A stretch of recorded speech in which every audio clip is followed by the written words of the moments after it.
Hey, man, let's go, man. Hey, it's your boy, man. I'm back. I'm back, man. Aaron Mars, man. The Umpire Safety is another edition of the Umpire Academy for safe work execution, right? Upholding the integrity of safety in the workplace and the integrity of life, man. Let's go. Listen, man, this was for the people that are out there, right? Doing the work, man. Like I want to make sure I give y'all some attention today because this is serious, man. This is serious. Listen, man, listen. Man, at what point are you going to stare down the barrel of your dream, of your vision, your purpose, right? Right? The thing that you're here for, right? And look it dead on, right? Stare down the barrel and decide that this is exactly what I need to get to. Come on, man. Listen, man, I remember the other day. All right, the other day, man, I was in a situation and in a moment that changed me. It changed my life forever. And one of the young football players that I coach, his mother came and to me and another coach and basically put this young man on blast. Said, listen, man, you gonna tell your coaches, right? You gonna tell your coaches that you had in-school suspension, you know, for something that you did that you didn't feel like you wanted to do, and they put you in school suspension? And I was like, whoa, wait a minute. And she did this because this particular player had looked me and this other coach in the eyes and in the face and told us that he was going to make changes in school, and we challenged him to that. And so she absolutely like brought it to our attention that, hey, man, this kid is not my son. Her son was not upholding the character of his integrity and what his word and what he said to us and how he was going to do things in school. And man, it changed me in that moment, right? I was reminded of a similar situation that I went through in my life where I didn't feel like doing something. And just like your workers, right? You show up every day, right? You're asked to come to work and do a task. Like nobody put a weapon to your head and said, hey man, you know, you gotta show up, you gotta go to work. Like you made a decision, a personal decision, that you wanted to do something, right? Because of whatever the necessity was, or whatever the need, whatever you felt like you needed to do, right? You signed up and said, I'm going to do this, and I'm gonna do it at the level that they expect me to, right? Right? And I'm gonna try to exceed that by doing it at a higher level. So when the opportunity comes for me to at least move up the ranks, somebody will be there to pay attention to me and what it was that I was doing. Like, you signed up for that as a worker. But I understand because I've been there. I know what it feels like. Sometimes you don't feel like doing what it is you're asked to do, right? You don't feel like going the extra mile to get that personal protective equipment. That might be, you know, a 5-minute walk to go get that. You don't necessarily feel like taking an alternative route, right, while working. You don't necessarily feel like you need to follow that procedure to the T to get the job done. You might just not flat out feel like doing the task for the day. Like, your productivity is not something that you want to actually take to the highest or the peak level that you want to anymore. Somebody made you disgruntled.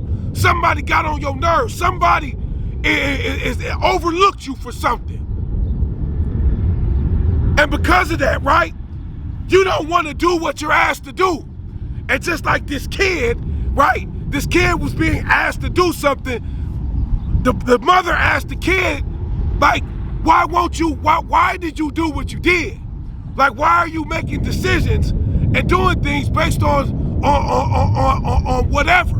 And the kid responded, well, I just don't feel like it. And I said, man, it struck a nerve, man, because because I remember when I was a kid and I went to a wrestling match and my mom came to the match.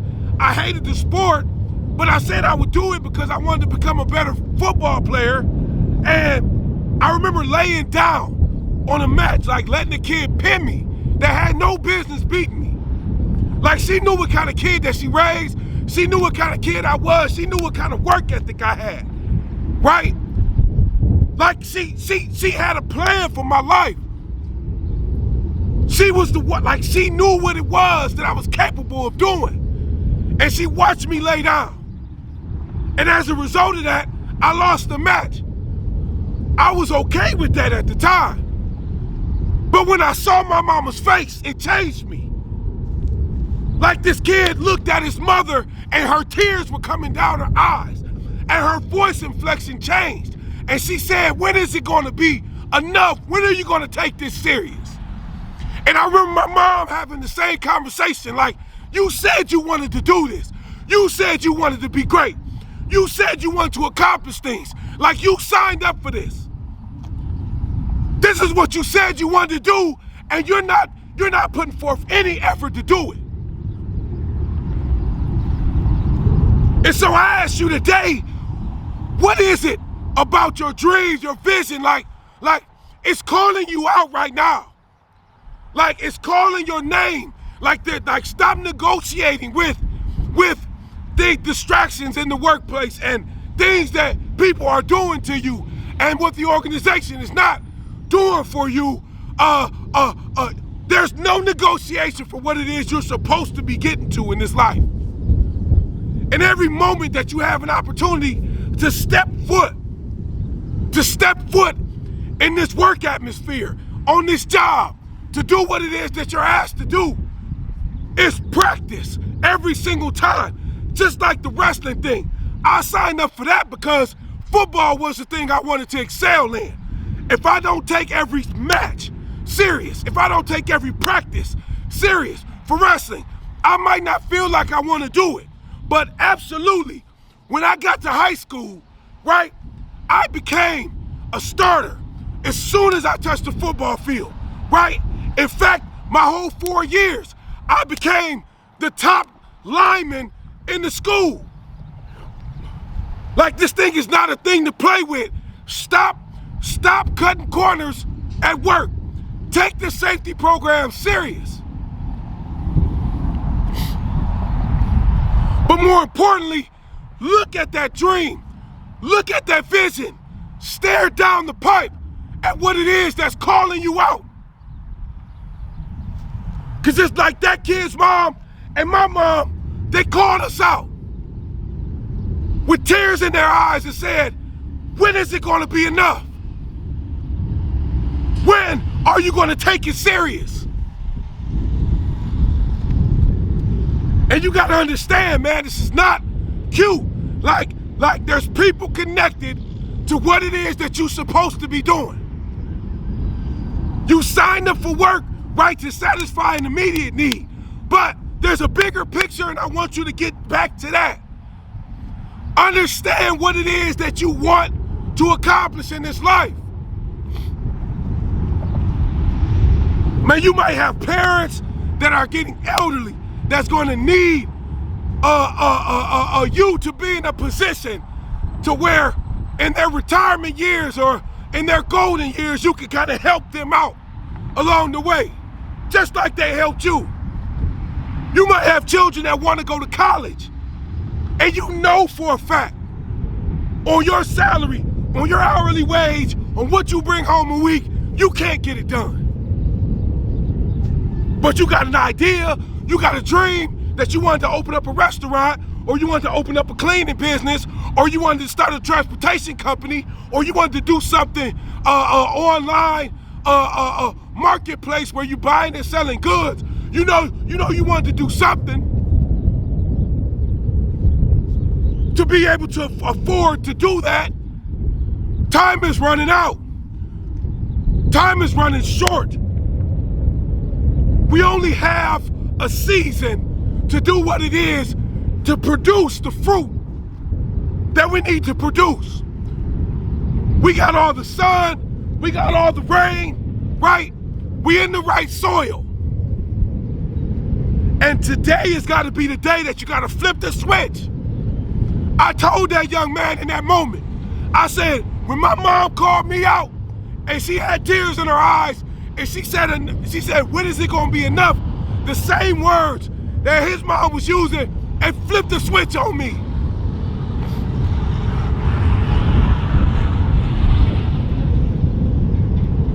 When you give in to your want to not want to do something the right way, you're putting yourself at risk for not achieving that or bearing that fruit that you're supposed to bear in the season that you should bear. Today is the day as a worker, as somebody, as an employee, that you stand up to the complacent behavior that you've had in the past, things that you've overlooked, things that you've not done at the highest capacity that you could do it.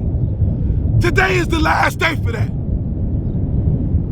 If you started the shift and you're hearing this in the middle of the shift and you've done some complacent things, it's time to switch it up. If this is the beginning of the shift for you, it's time to switch it up. No more, no more, no more. What keeps you safe? What allows you to connect to what the company is trying to do? What allows you to excel in your personal life and things like that is absolutely connected to how you approach today. If you approach it haphazard, if you approach it complacent, you will not get to those things. You will not bear the fruit that you're supposed to bear. Like grandbabies and children and parents, right? People that's depending on you, a spouse, will not have what it is they need to have in this life because you won't bear the fruit that you need to bear. Man, think about that. Think about that. Your gift is in you and it's staring you down the pipe. Your purpose is staring you in the face with tears, saying, come on, I need you to get to me.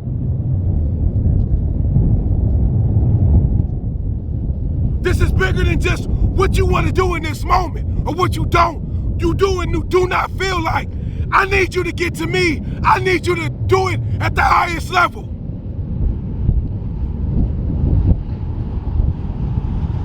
So how do you create this? How do you create this atmosphere in you? Legacy Economics Group. Legacy Economics Group. Legacy Economics Group. The one-stop shop. This is how you create the atmosphere. Me, the umpire, Aaron Mars. I'm the lead consultant with Legacy Economics Group. I specialize in human and organizational performance. This is what we do. We come in, we create the atmosphere so that each and every person that's attached to the organization can go as hard as they possibly can. Productivity, safety, quality.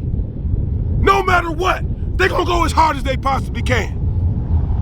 Why? Because we have the proven method to be able to move the needle in how your organization performs with their humans. The gold standard. It's time to change it up. We gotta stop. We can't keep allowing old business practices to control how we're doing things in a new market. So again, Legacy Economics Group, Legacy Economics Group, Legacy Economics Group. Hey, click the website. Go to the website, read about us. Hey man, we're here to partner with you. We're here to make things better. We're here to help you hold up the integrity of your safety program, hold up the integrity of life. It's your boy, the umpire, Aaron Mars again, over and out. Let's go.